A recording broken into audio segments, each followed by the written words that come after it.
Я приветствую вас, дорогие друзья, уважаемые гости и подписчики моего канала. Суббота, время Воскресенского у нас в нашем сегодняшнем аналитическом разборе.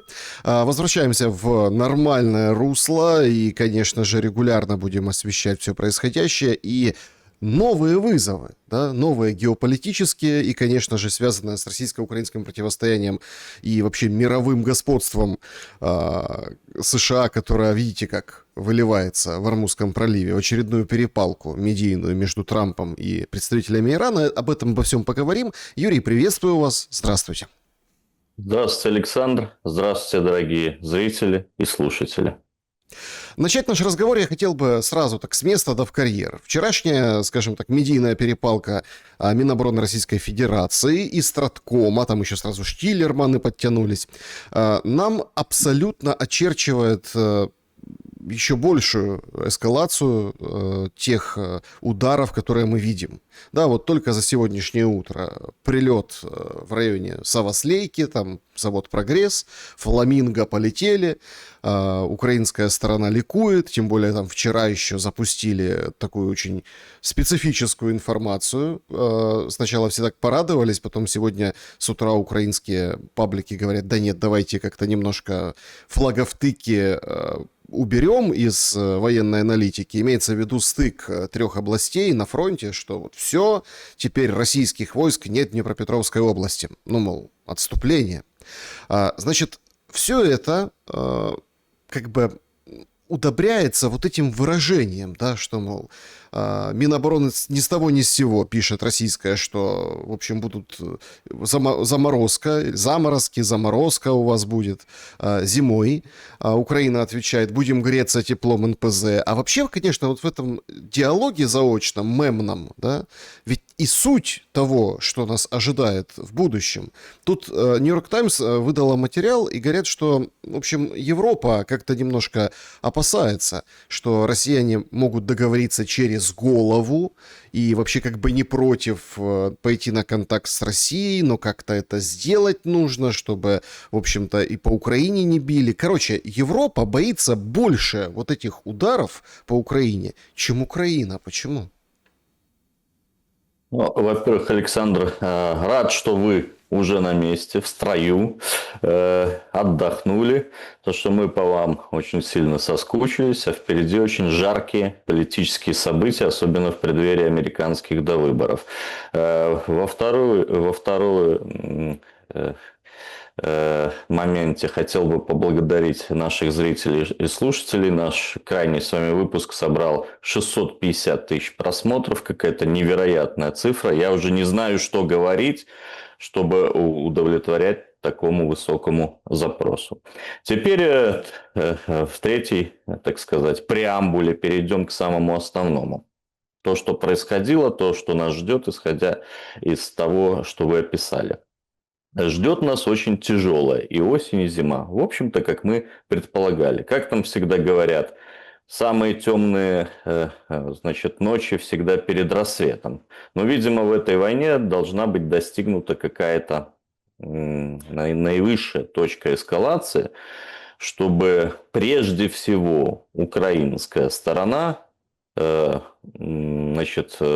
начала задумываться о том, к чему она ведет Украину. Что касается российской стороны, я не думаю, что российская сторона будет задумываться, потому что война, с моей субъективной точки зрения, осуществляемая российской стороной, исключительно реализуется по планам, исключительно корректно, согласно всем мировым, так сказать, международным договорам, Женевским конвенциям.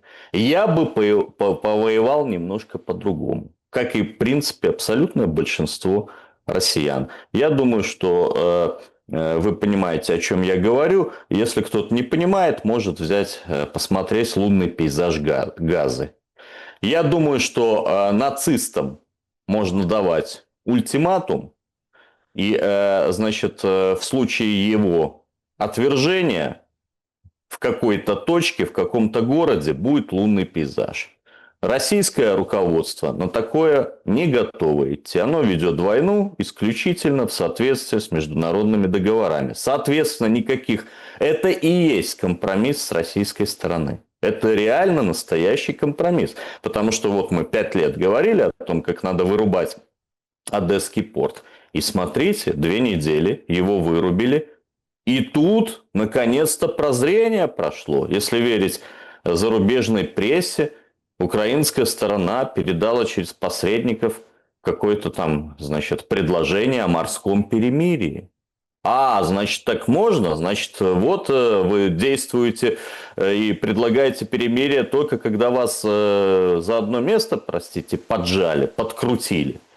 Вот. И когда вам перебили доходы нефтяные, значит, в размере не менее 2 миллиардов долларов, по-моему, в месяц. Я в прошлом выпуске оговорился, сказал, что в день. А может и в день, если в совокупности. Мы же не знаем такой объективной статистики по Украине. Она вся фактически лживая, так же, как и результаты их военных успехов, которые никакими военными успехами не являются. Кстати, а где брифинг по итогу 40-дневной кампании Зеленского, ультиматума? Нет, ну он комментировал, говорил, будем продлять. Буданов выходил, Зеленский сам тоже логистику, там это все обсуждали, составили новый план ударов. Более того, до конца года появился другой план. Ну, Зеленский говорит, у нас есть план, пожалуйста. То есть, как закончить войну, как сделать так, чтобы Путин войну эту закончил. Чтобы Путин войну закончил, это, наверное, тема отдельного блока вопросов, мы уже говорили, что надо сделать. Это надо прекратить строительство нацистского государства в подбрюшье России. Вот. Прекратит ли строительство нацистского государства украинское руководство? Нет. Значит, надо закончить с украинским руководством. Вот и абсолютно, значит, очевидный ответ на этот вопрос. Вы что, собираетесь выпустить политзаключенных всех, которых мы требуем выпустить? И я вспоминаю в каждом выпуске от 7 до 40 тысяч по разным оценкам. Вы собираетесь убрать руки от Украинской православной церкви? Вы собираетесь отменить санкции в отношении всех журналистов, в том числе конкретно вас? Вы собираетесь, значит, зарегистрировать партии политические или дать лицензию телеканалам, которые отменили? Вы собираетесь отменить все дискриминационные законы? Нет. Они собираются делать, значит, проводить свою политику и в таком ключе, о котором, например, вчера рассказала Луцкая областная библиотека, да, поэтому, по-моему, это была Луцкая библиотека. Они, оказывается, за этот год сдали на макулатуру более 1083 килограмм русскоязычной литературы, а всего за время войны сдали более 10 тонн на макулатуру русскоязычной литературы. Поэтому вот вам и ответ на вопрос Зеленского и террориста Зеленского и террориста Буданова. Не будет им никакой заморозки, пока, значит, они отморозки. Вот и Тут все. же другой момент, понимаете. Вы как белорус это все комментируете, я комментирую как украинец. Так и получается, так и будет, что согреет этой зимой только там какое-то пламя где-нибудь, бог знает где, в Омске, там, Томске и так далее, там, Самаре, какого-нибудь НПЗ украинцев. И от этого становится еще более, ну, скажем так, тяжело. Именно из-за позиции, пускай высказанной как бы в ответ, как бы таким мемом, но я пытаюсь проанализировать эту ситуацию, с которой начал, исключительно поэтому привел там свежий материал в пример, свежий материал New York Times. Так как кто говорит о заморозке? Такое ощущение, что есть что-то там где-то в кулуарах. Ну, подождите, не может же Лавров просто так выйти и сказать, ничего не будет по линии окончания, ну, по окончанию, по линии разграничения. Не может же просто так. Сидели в Минобороне, да, там, то публиковали какие-то там видео с фронта, какие-то карты, то какие-то сводки, а тут тебе раз мемчик такой. Это признак того, что где-то это все, скажем так, варится. Просто это не выплескивают наружу ни одна, ни другая сторона, ну, чтобы, в общем-то, не сбить вот этот уровень потужности. А ведь по большому-то счету, ну, согреться Украине и украинцам в Украине от горящего какого-то там НПЗ или какого-то объекта, завода, аэродрома или чего-то еще, это, конечно, перспектива, ну, такая, впечатляет, но когда у тебя пустые прилавки с продуктами, быстренько всех экспертов на марафоне и там компания, которая супермаркетами, ну, владеет, обеспечивает там самыми крупными по стране, выходит и говорит: не-не-не, смотрите, это вот так временно, сейчас 24 часа, продукты обязательно появятся, мол, не паникуйте. Все, медийно антикриз врубили, загасили вот этот пожар, потому что, ну, люди всерьезно. Я вот как вчера там был в дороге, но тем не менее как бы слежу за новостями, думаю, елки-палки, все чаще и чаще звучит слово «голод». К этому действительно может привести режим Зеленского, но мы каждый раз, ваши эксперты, каждый раз в эфире обсуждаем, так и неужели Зеленский не видит, что все, что он делает, это, ну, значит, приводит к гораздо более худшим последствиям для украинского народа, украинской государственности. Он что, дурак? Нет, он не дурак. Вот в этом-то и смысл. А может, есть и еще более какой-то глобальный замысел? Я как бы раньше не верил в эту всю конспирологию, но что-то все конспирологические теории в последнее время у нас подтверждаются. Вспомните одну эту теорию, значит, заявление про этих боевых всех комаров и лаборатории. Как все у нас на постсоветском пространстве смеялись. Смеялись, пока, значит, американское руководство, госпожа Тулси Хаббард, не подтвердила наличие всех этих биолабораторий и разработок смертельных вирусов на Украине. А мы все смеялись. Так и вот здесь, в этом же моменте, слушайте, а может он специально делает все, чтобы очистить это пространство для украинцев, от украинцев, специально. Потому что, смотрите, люди уезжают, остается все меньше и меньше населения. Ну, самые оптимистические прогнозы говорят о том, что осталось 20 миллионов. По числу сим-карт, сим-сигналов примерно и формуле расчета говорят о том, что не более 17. Вот, из них 11 миллионов пенсионеров. Может, банда Зеленского и, значит, реализует задачу освобождения территории от лишнего количества украинцев. Я не знаю, но это как бы это конспирологическая версия, безусловно. Но ее тоже нельзя отвергать, Ну, потому что простите, посмотрите, тогда что он возникает, делает. смотрите, если брать вот этот набор ваших аргументов, возникает понятный вопрос, а что ж тогда такое? Что ж тогда такое продвижение? А где-то даже вот этот упомянутый мной вариант отрицательного продвижения российской армии на отдельных участках фронта с этими флаговтыками и всем остальным. Раз там горстка этих украинцев, было там 52 миллиона, да, в 90-х годах после образования Украины, ну, в общем-то, на костях у СССР, да, то если такая маленькая страна, если такое маленькое население, если воевать некому, так а что ж так воюется тогда? Значит, ответ очень простой. Первое. Никто не говорит, что воевать-то некому. Еще мобилизационный потенциал Украины далеко не исчерпан. Еще не призываются люди младше 23 лет. Еще не призываются женщины. А ведь это о женской мобилизации тоже говорят, значит, в украинском обществе. Второй момент. Вспомните, сколько длилась первая, значит, чеченская и вторая чеченская война в совокупности. В совокупности это, значит, первая чеченская 3 года, да, длилась, по-моему, с 94 по, значит, 96 год. Да.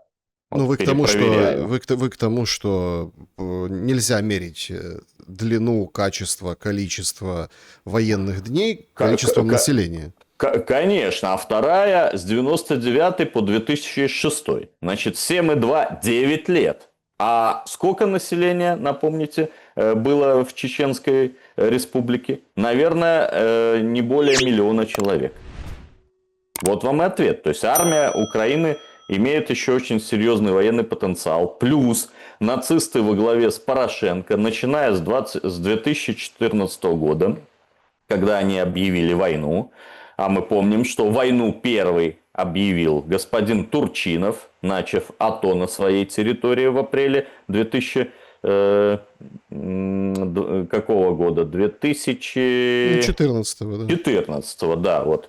Значит, так за это время практически все украинские мужчины значит, призывного возраста прошли ротацию в АТО. Зачем это они делали? Они всех готовили к боевым действиям. То есть украинская армия – это одна из самых мощных боеспособных армий Европы. И плюс, значит, аккуратные, корректные подходы российского руководства, значит, с учетом международных партнеров, духа Анкориджа, да, не помогало разгромить этот военный потенциал гораздо быстрее, чем можно было его разгромить. Сейчас мы видим, как точечно начинают выносить логистику, как перекрыли окончательно Черноморский коридор. Сейчас, я уверен, доберутся и до Бескидского туннеля, и до мостов через Днепр. Не обязательно ракеты. Те, кто говорят про ракеты, они... Сколько ждать, что это отразится непосредственно на войне и на фронте? Потому что, опять-таки, мы живем в клубке мало пересекающихся, но очень переплетенных. Это важно, они не пересекаются, они друг от друга не зависят, ну, как бы вместе постоянно. Вот этих линий пропаганды. Что нам говорят? Нам российская сторона бьют по гражданским объектам, уже в Брянск летит, прилетает в дом, это уже как «здрасте», ну, то есть все уже к этому привыкли, имеется в виду приграничье. Белгород. Брянский дом Угу. поразил дрон, летел в верхний этаж, там погиб, по-моему, один человек, ребенок, по-моему, погиб. Вот сегодня прилетело в Марганце тоже, да, там ребенок погиб, 11 раненых. То есть к этому уже даже на это никто не обращает внимания. Но суть вопроса-то в чем? Когда у нас вот такая ситуация, да, вот такая война, нам говорят, что это там террор против мирного населения. Другие говорят, нет, это вот военные цели, это наш ответ. Да, вот мы же должны как-то отвечать. Потом получается ответ на ответ. Потом получается еще какая-то история. Нам говорят, что вот эти удары никак не повлияют на экономику России. В Украине говорят, да, повлияют на экономику, на логистику, но типа на фронт это не влияет. Смотрите, у нас же продвижение на фронте в Днепропетровской области. Освободили Днепропетровскую область. То есть как бы абсолютно, скажем так, ну, такой диссонанс. Вот все говорили про эти порты, да, одесские, южные. Хорошо, сейчас пошли удары, и прошлой ночью тоже стреляли. Об этом сейчас стараются меньше говорить, потому что, ну, понятно, да, то есть там ущерб, поражение. Белгород-Днестровский, сгорел объект, вроде как обувная фабрика. Ну, что там в этой фабрике, я как бы не знаю, носят ли украинцы эту обувь этой обувной фабрики, понимаете? Понятно, что это какой-то объект, там что-то происходило, да, в этом помещении. То есть портовая инфраструктура, прилеты там. Павлоград, Днепропетровская область, которая полностью освобождена, превращается в Покровск. Нам об этом говорят мирные жители и показывают это все. То есть нам говорят, что это исключительно экономический ущерб. Сколько вы даете времени? Ну вот, когда это все проявится и как бы почувствуют. Вот какой этот запас прочности? И хорошо, то есть если так медленно настигают последствия в войне вот таких ударов, то сколько будут настигать эти последствия? То есть мы, получается, имеем растянутый во времени эффект. То есть такой ужас без конца.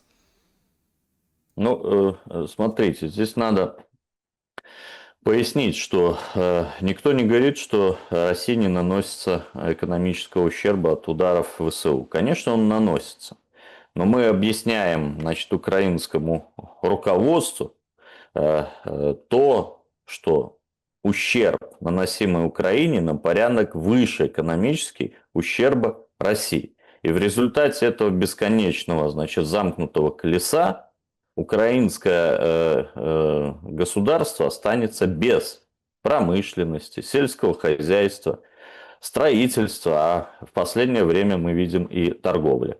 Нельзя говорить, что Россия это будет не болезненно. Конечно, это болезненно будет России, но за счет размера, стратегической глубины, экономической мощи Украине-то это будет гораздо болезненнее. Но украинское руководство, оно, значит, действует как в анекдоте, да, когда там предложили, значит, рыбка золотая украинцу, все, что хочешь, загадывай, но у соседа будет больше в 2 раза, он загадал, выколи мне 1 глаз. Вот в чем проблема. Теперь второй момент по успеху на фронтах, о котором заявил Зеленский. Конечно же, это чушь и ложь. Значит, никаких там 700 квадратных километров, 735, да, по-моему, нету. Значит, они просто закрасили серую зону, которая была серой зоной. Вот. Действительно, на километров 150 они продвинулись. Кстати, это и известный военный, значит, такой блогер Бутусов, тоже, по-моему, террорист-экстремист. Значит, он опроверг это все вранье Зеленского. Фронт двигается не спеша, медленно, по всем направлениям. Да, значит, в полосе восточной группировки России там чуть-чуть на километров 150 было осуществлено вклинение украинских ВСУ. Но оно ни на что дальше не влияет, потому что если ты реализуешь военную стратегическую операцию, как сказал Зеленский, она должна иметь какую-то цель, правильно? Идти дальше или там соединиться с Мелитополем, обрезать логистику. Здесь никакой цели нет, они уперлись.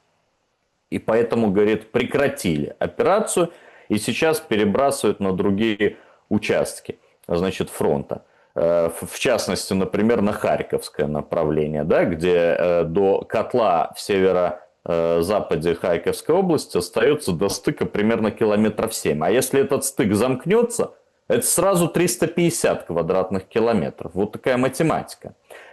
Вот, поэтому все-таки в целом никто не отрицает, что на Днепропетровском направлении, значит, в сфере восточной группы «Восток», да, по-моему, значит, российской группировки, Украина определенные приобретения получила, порядка 150 квадратных километров, ну не 735. Но в целом, если мы же ведем в целом сальдовку, правильно? В целом сальдовка неумолимо из месяца в месяц, она в пользу российской армии. При такой сальдовке, да, посмотрите на карту, где сейчас Гуляйполе, где Покровск с Мирноградом, да? Вот-вот уже, значит, на окраинах Доброполья ведут бои, уже подходят к Дружковке. В целом, при такой сальдовке, ну, еще, наверное, да, где-то год украинская армия продержится в этих границах. А вот ответ на ваш вопрос, а как, значит, терпеть это все народу и когда это окончится, вот здесь, наверное, этот ответ надо понимать, исходя из планов стратегических российского командования. Я этих планов не знаю.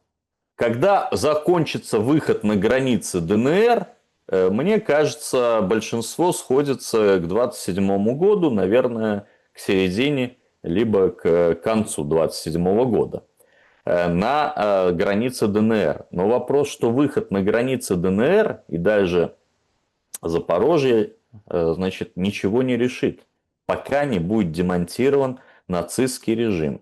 Так вот, это может закончиться быстро, если кто спрашивает, когда это быстро закончится. Только если российское командование возьмет на себя, опыт израильской военной машины по обезглавливанию своих военно-политических соперников, оппонентов и руководителей различных террористических формирований. Ну, опять скажут, Воскресенский кровожадный, вот это вот все. А я ж как аналитик.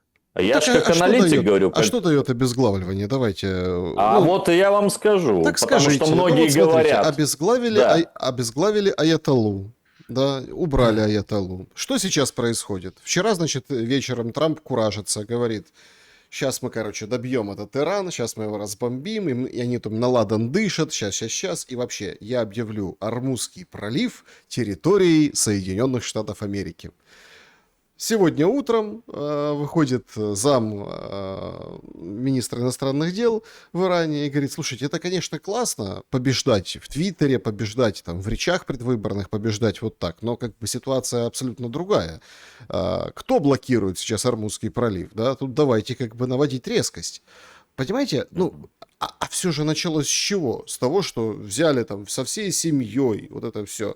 Аятоллу. Пришел кто? Пришел Аятолла помоложе, да, пришли как бы времена суровее, пришли проблемы экономические, политические. Поэтому тут тоже надо как бы соотносить. Я думаю, что в Кремле так да, тоже это смотрят да, на этот вариант развития событий. это надо разобрать. И потом что?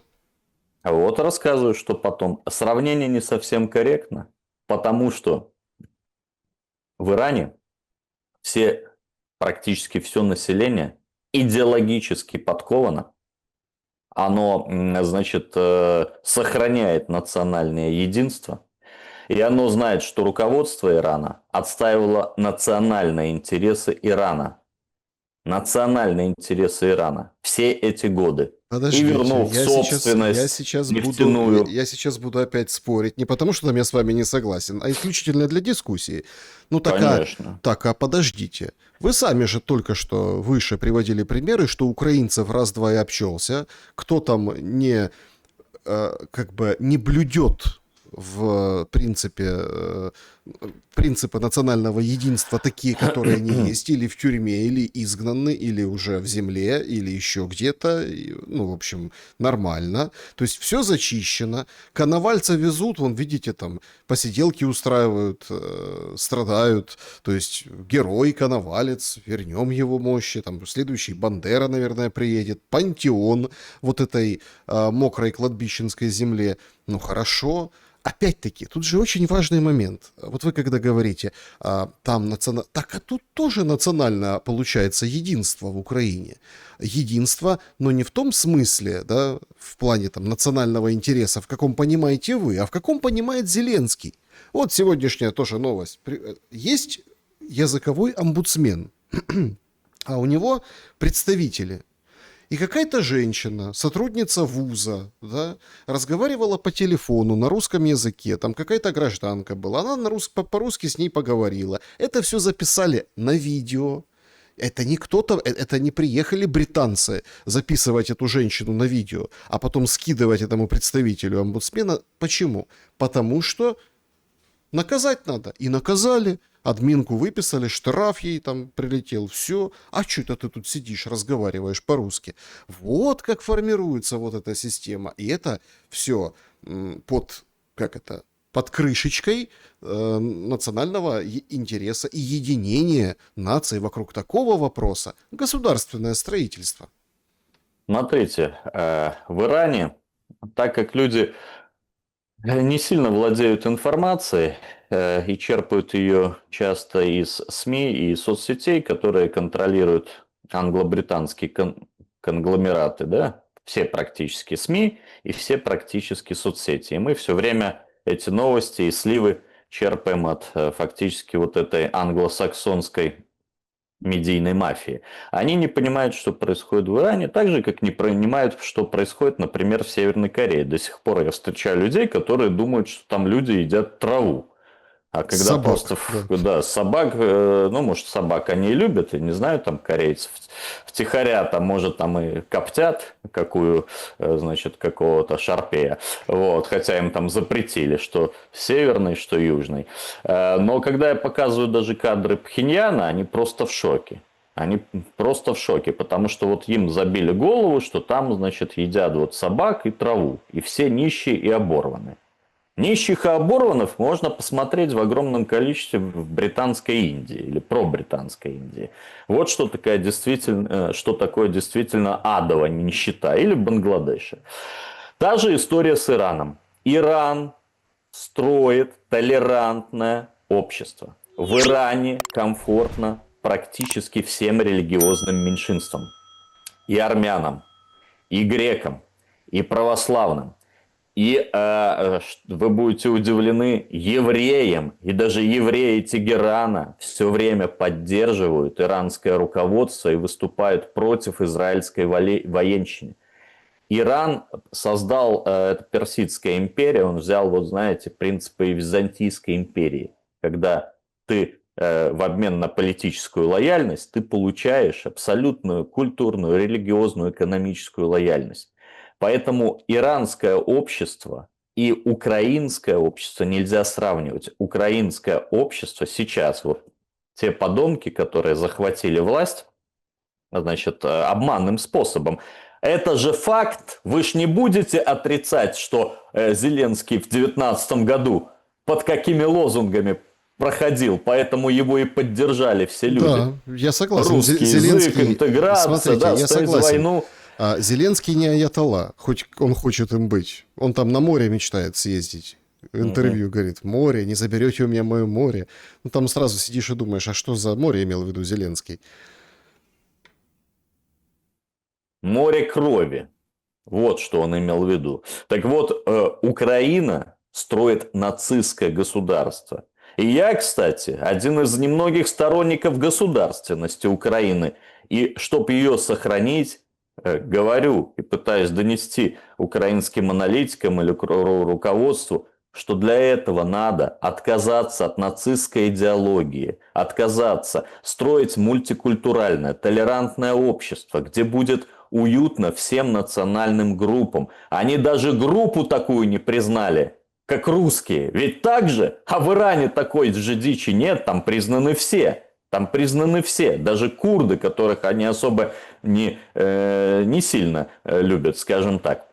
Поэтому Украина строит нацистское государство, у которого нет будущего даже в случае какого-то перемирия. Будет гражданская война. Как минимум 50% украинцев разговаривают на русском языке, а то и 80%, если мы берем данные Гугла.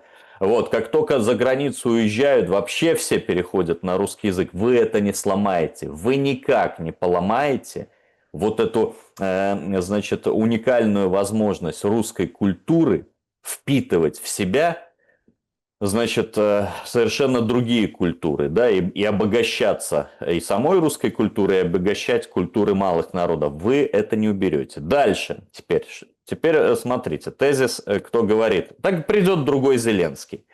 А представьте, если бы был нейтрализован Гитлер, нашли бы в Европе еще такого Гитлера? А Пилсудский? Нашли бы такого Пилсудского? Нет.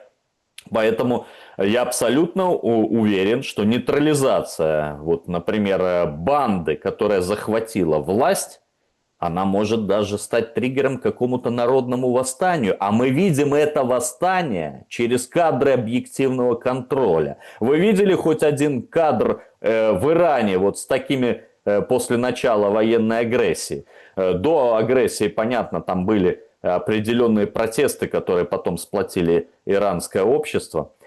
Вы видели такие кадры, которые мы видим с участием ТЦК? Их десятки тысяч. Это фактически и есть ответ украинского народа. 2 миллиона уклонистов называют такие цифры, значит, власть украинская в бегах.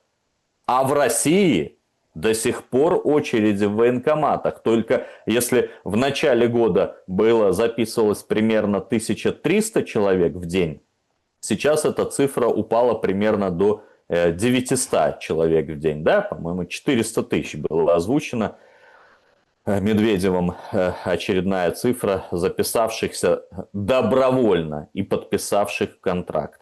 Вот, поэтому Иран с Украиной, первое, сравнивать некорректно, потому что Украина это нацистское государство, которое все равно не имеет будущего, все равно значит, это все приведет к гражданской войне, которая может быть еще более жуткой и кровавой, чем вот война на внешнем контуре. Это первый тезис. А второй тезис. Если российское руководство возьмет на вооружение такие же методы по борьбе с терроризмом, как Израиль, или террористические методы украинцев, смотрите, что они делают.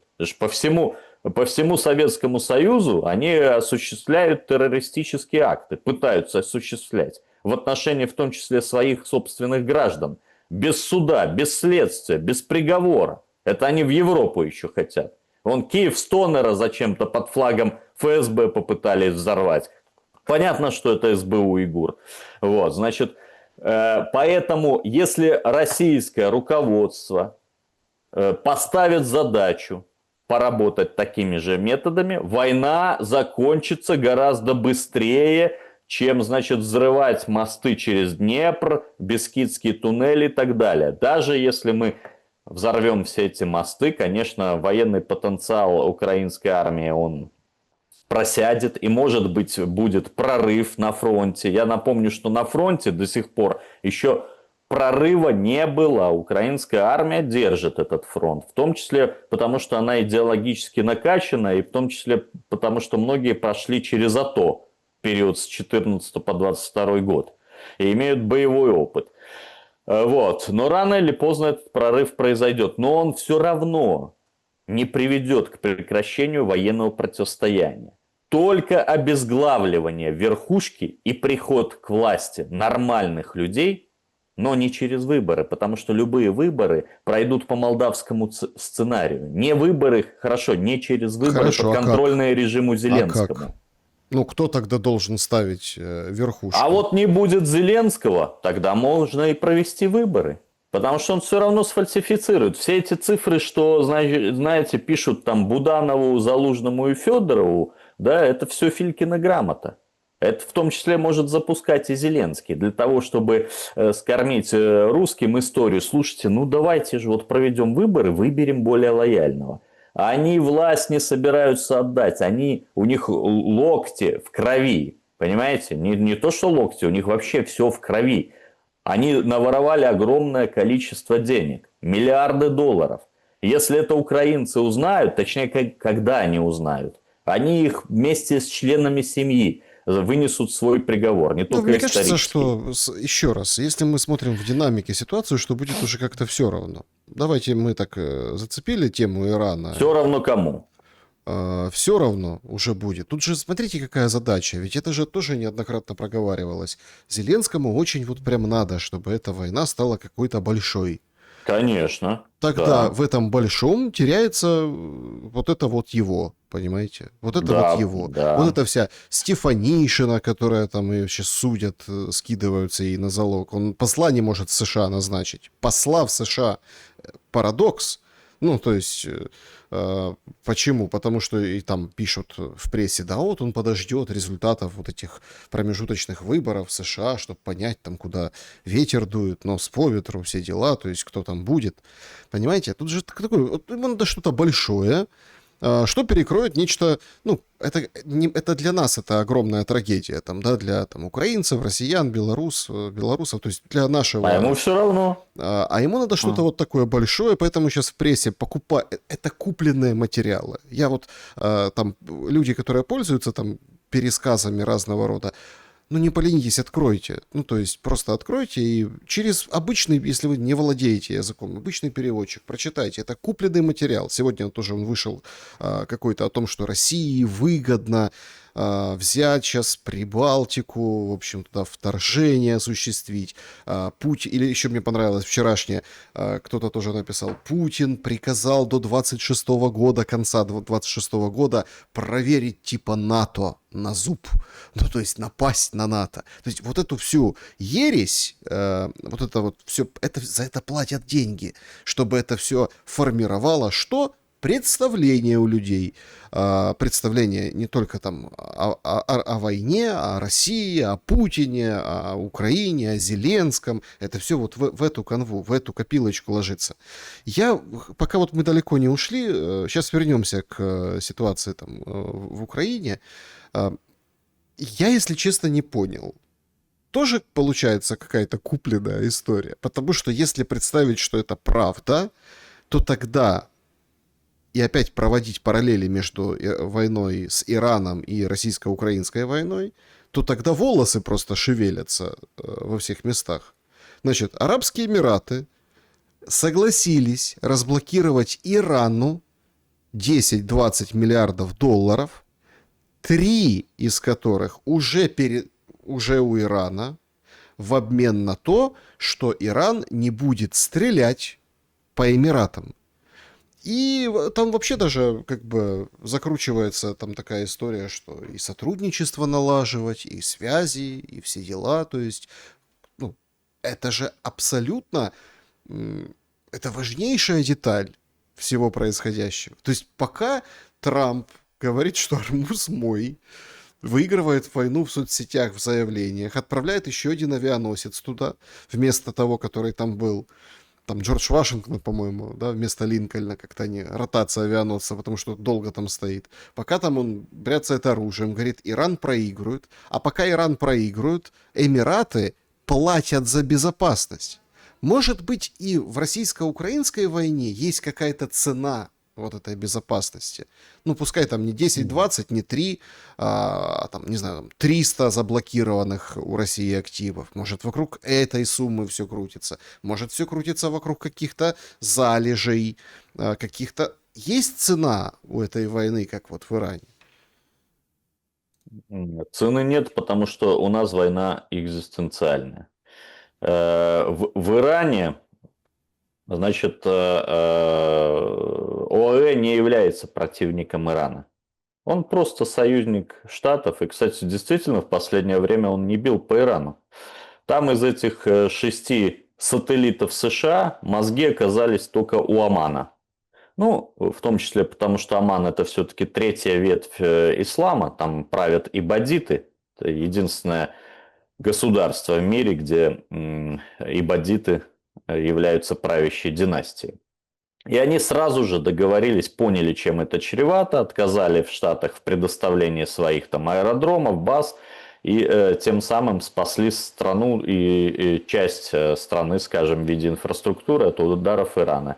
Теперь, после того, как Трамп сел в лужу, значит, сепаратные переговоры начал ОАЭ.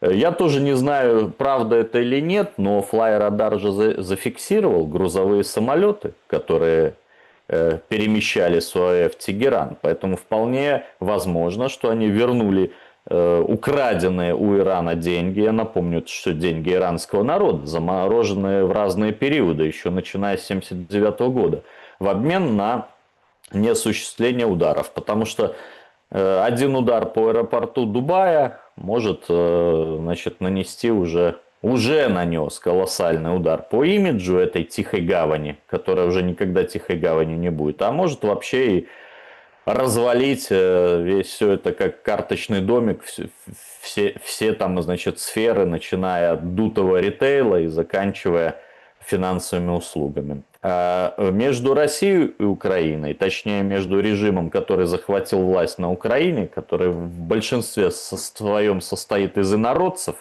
и примкнувших к ним украинских нацистов, которые не имеют контрольного пакета. Все-таки контрольный пакет имеют инородцы, которые реализуют все свои действия по указанию англосаксов.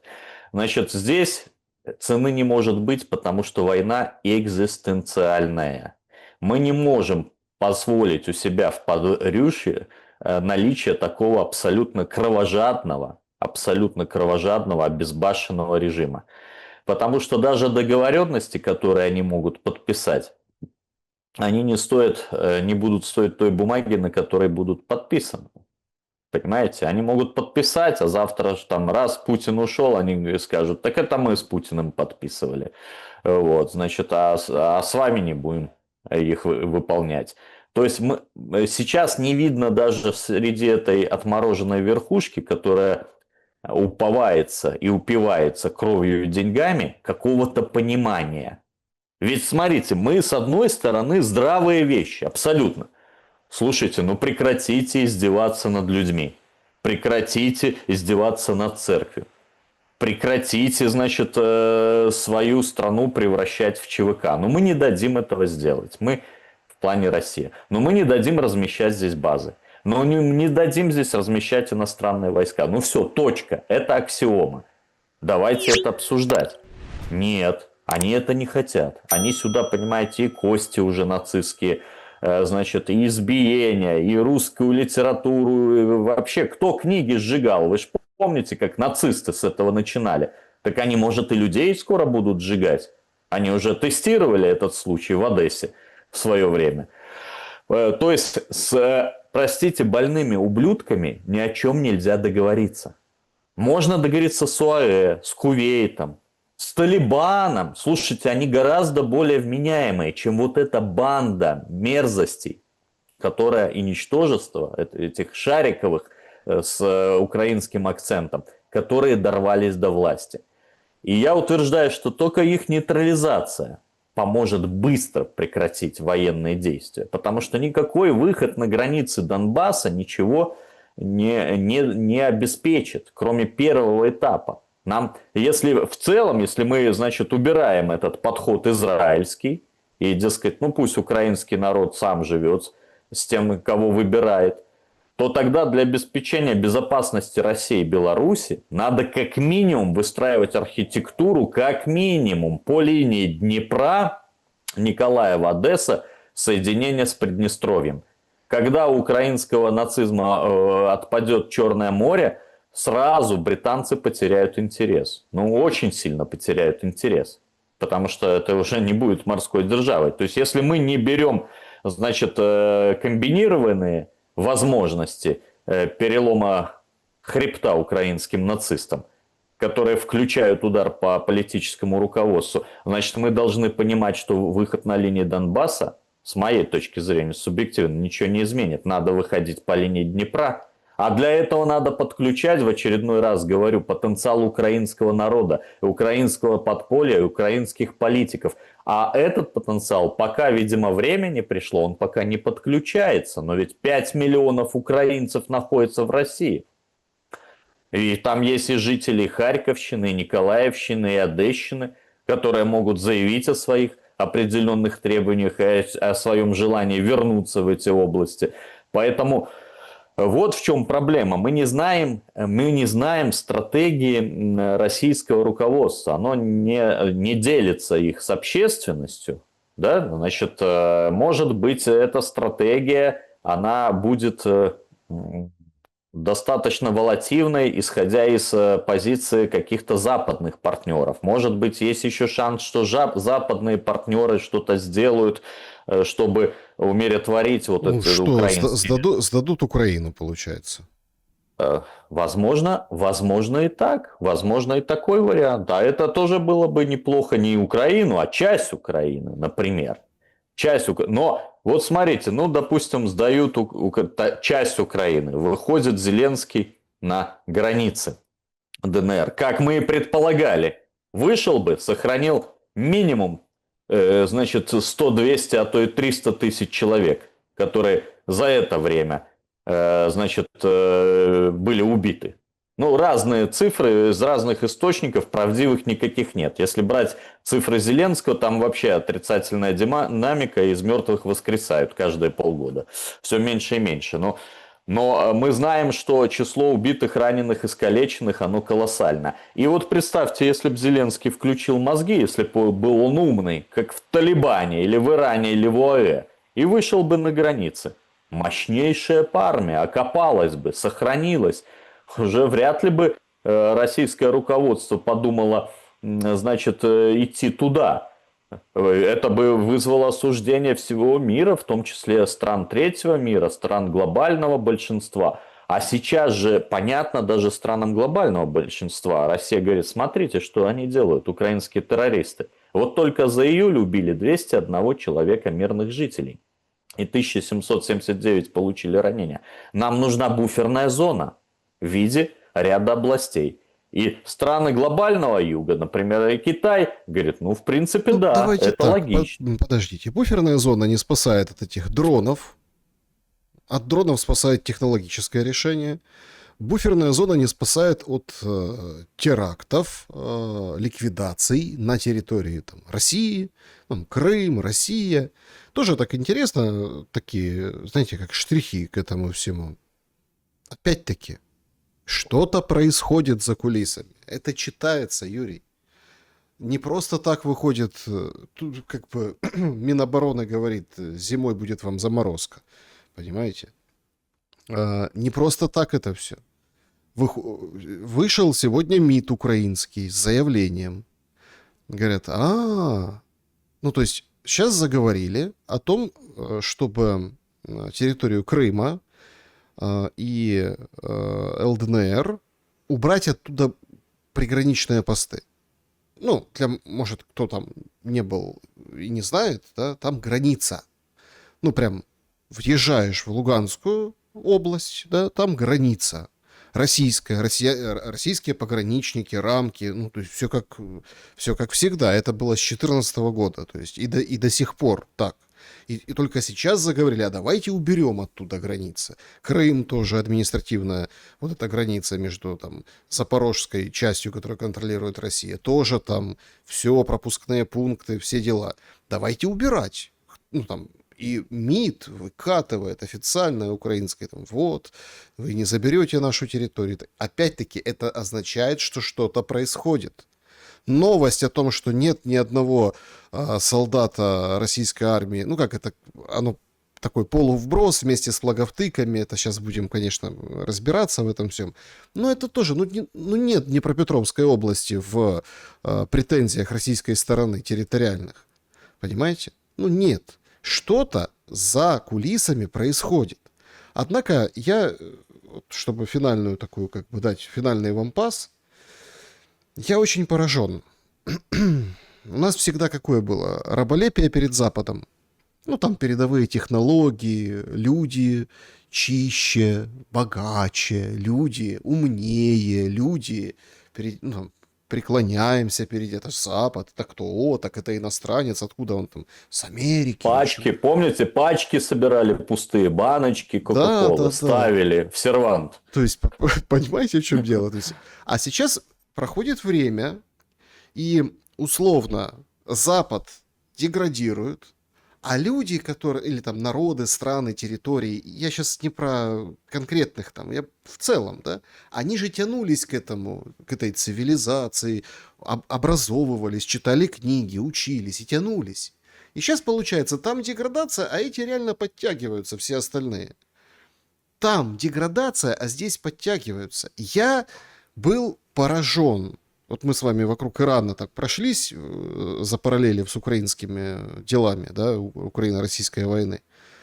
Вот, пожалуйста, Эсмаил Багаи пишет у себя на странице, это представитель МИД Ирана. Говорит, человек, который лжет самому себе и слушает собственную ложь, доходит до того, что уже не различает правды ни в себе, ни вокруг себя, и поэтому теряет всякое уважение и к себе, и к другим. Братья Карамазовы, Достоевский. Нам иранец в Твиттере, Иксе, там, да, короче, иранец в соцсетях Достоевского цитирует. Вы понимаете, как это все перевернулось? Да. А в Луцке его прочитать не могут, потому что все сдали на макулатуру. То есть сами себя отрезали от великой культуры. Вот. Потому что умная эта нация воспринимает и впитывает культуру всех великих культур, особенно со стран соседей.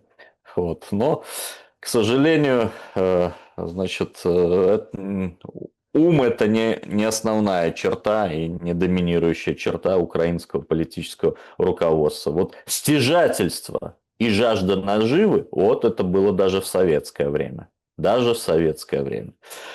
Ну, я еще раз хочу привести к этой цитате иранской еще цитату одного иранского великого деятеля, аятолла Али Хамини. Я ее еще раз повторю, говорил уже у вас в эфире, но она очень познавательная. Европейские расы варварские. Они носят свежевыглаженные костюмы и галстуки, пахнут одеколоном, но внутри у них все та же варварская природа, известная из истории. И мы вспомним 4-й крестовый поход, 1204 год, и то, как они, не османы, не арабы, не варвары, разграбили Византию, разграбили Константинополь, выколупливали там даже плитку с базилик. Даже плитку. Мощи, подсвечники, плитку, все выносили. Вот эти самые европейцы. Поэтому сейчас то, что мы наблюдаем, это их закономерный финал. Вот. Конечно, в истории он чуть-чуть затянулся, но там уже нет никакой энергетики. Поэтому зря Зеленский так туда бежит, так сказать, теряя портки по пути, а заодно и части украинской государственности. Ничего хорошего там нет и не будет. Сейчас формируется новое глобальное большинство, которое будет в следующем веке диктовать правила, в том числе всему миру. Но это патетика и это геополитика. Нас интересуют прежде всего люди. Мы все время одни из немногих, кто думает, как остановить вот эту войну, как остановить это братоубийство, как это все прекратить. И мы называем болезненные точки. Болезненные точки в результате компромисса, по которым российское руководство могло бы пойти на очень серьезные уступки. Очень серьезные. Даже вопреки мнению своего населения. Потому что население, мягко говоря, сейчас едино в желании стереть с лица земли любой вообще ценой, разобрать на молекулы украинских нацистов.